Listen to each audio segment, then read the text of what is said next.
Saya lebih rela menjadi seorang anjing yang membela lawan Nabi daripada diciptakan menjadi seorang manusia yang diam ketika memandang dunia yang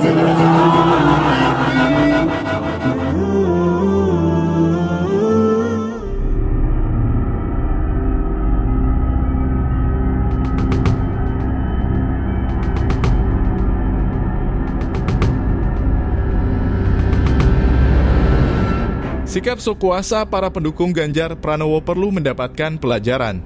Dengan seenaknya mereka memasang baliho yang bernuansa kampanye di lokasi instansi militer. Merasa bahwa Ganjar didukung PDIP, maka dengan semaunya mereka memasang baliho begitu saja. Menurut Kapuspen TNI Laksda Julius Wijoyono, sikap Dandim 1013 MTW yang mencopot baliho tersebut adalah dalam rangka menjaga netralitas TNI.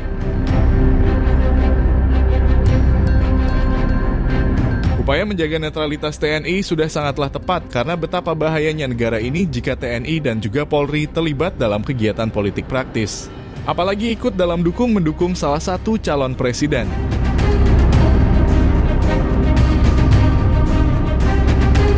TNI harus menjaga jarak yang sama dengan semua kandidat dan semua partai politik. Karena sebagaimana yang diatur dalam Undang-Undang Nomor 34 Tahun 2004 Pasal kedua butir D ditegaskan bahwa sebagai tentara profesional TNI tidak berpolitik praktis dan tidak berbisnis.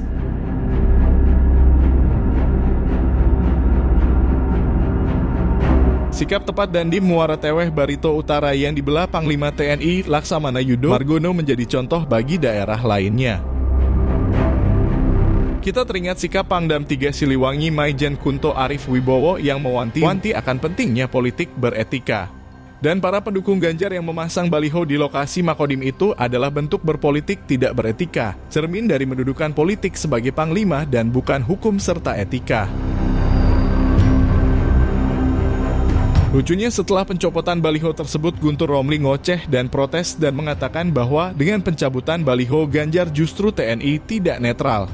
Argumen terbalik-balik yang menunjukkan betapa dungunya seorang Guntur Romli. Dia teriak dengan lantang bahwa yang berhak mencabut baliho tersebut adalah Satpol PP. Dia mungkin lupa atau memang mungkin kedunguannya sudah stadium 17 sehingga dia gak ngerti bahwa Kodim berhak mencabut baliho tersebut karena dipasang di lahan Makodim dan bukan di area umum. Berbeda dengan kasus cawe-cawe Pangdam Jaya dulu yakni Dudung Abdurrahman yang mencabut baliho Habib Rizik Syihab yang terpasang di Petamburan. Semestinya dalam kasus ini Satpol PP lah yang berhak mencabut dan bukan Dudung Abdurrahman. Namun hebatnya pencabutan baliho Habib Rizik tersebut justru membawa Dudung Abdurrahman naik pangkat hingga menjadi Kepala Staf TNI Angkatan Darat. Guntur Romli seharusnya dulu teriak sekencang-kencangnya kepada Dudung Abdurrahman. Bukan malah ngoceh gak jelas sekarang yang dimana tindakan TNI mencabut baliho Ganjar Pranowo itu sudah sangat sesuai dengan peraturan perundang-undangan yang berlaku.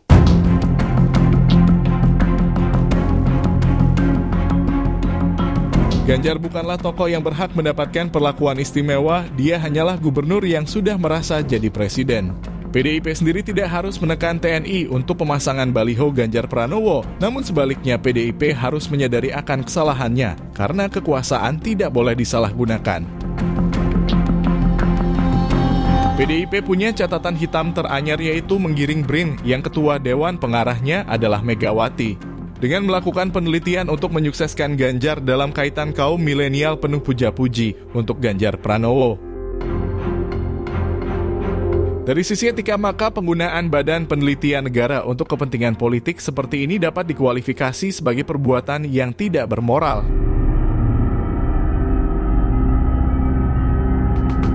Sikap Panglima TNI Laksamana Yudo Margono yang pasang badan untuk membela anak buahnya patut untuk mendapatkan acungan jempol. Berbeda dengan Panglima TNI terdahulu yakni Jenderal Andika Perkasa yang menyudutkan anak buahnya soal persyaratan keturunan PKI, yang mana Jenderal Andika justru membela keturunan PKI untuk dapat menjadi prajurit TNI. Seakan sejarah kelam pengkhianatan PKI terhadap ideologi Pancasila itu diabaikan. PKI dianggap seperti teman yang harus dikasihani dan disayangi. Kini Jenderal TNI Purnawirawan Andika Perkasa bertugas untuk menjadi tim sukses Capres PDIP Ganjar Pranowo. Bahkan dia menyatakan siap untuk menjabat sebagai ketua tim sukses tersebut. Bicara soal kisah TNI memang sangatlah menarik. Dulu pada tahun 1965, TNI atau ABRI telah menjadi korban dari kejahatan dan kebiadaban PKI.